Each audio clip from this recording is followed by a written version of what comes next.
Hi,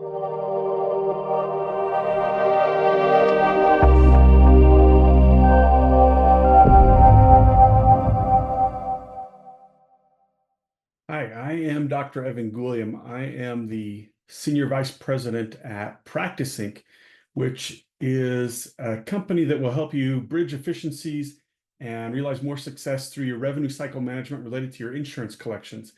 We have a bunch of experts on coding and compliance and documentation, and we can help you with those things.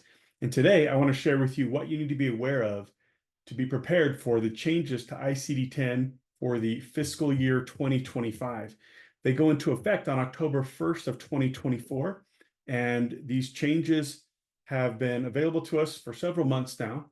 And I dug through the guidelines, the addenda that you can find on Medicare's website, but there are just a few changes that I think chiropractors need to be aware of.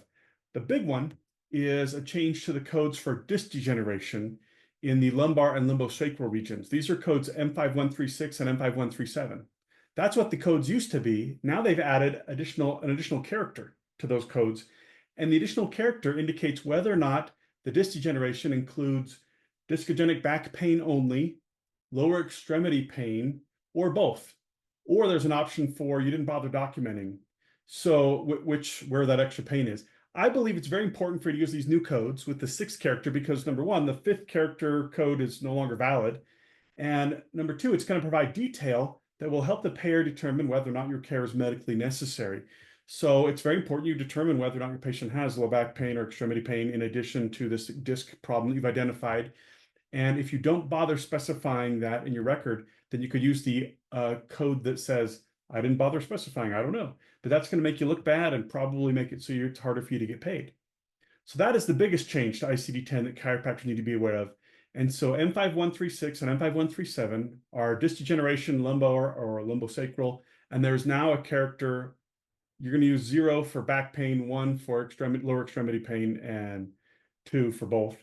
And that's the biggest change. There are a few other changes that I don't think are quite as important, but you might want to be aware of, and that's synovitis. There's a code M65.9 for synovitis and tenosynovitis. They've added a 5th and 6th character to this code, and they specify the location. For example, the 5th character 1 is upper arm, the 5th character 6 is ankle, and so on. And they've added the 6th character, rather 1 and 2 for right and left.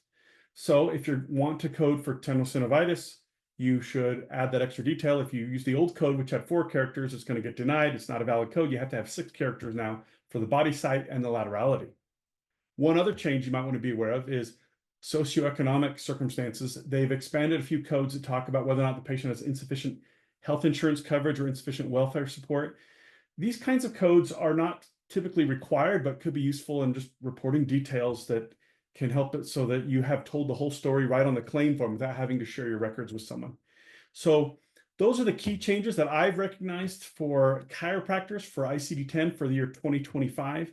If you want to go and find out more, you can contact me at Practice Inc., or you can go right to Medicare's website and download all the changes and take a look at them.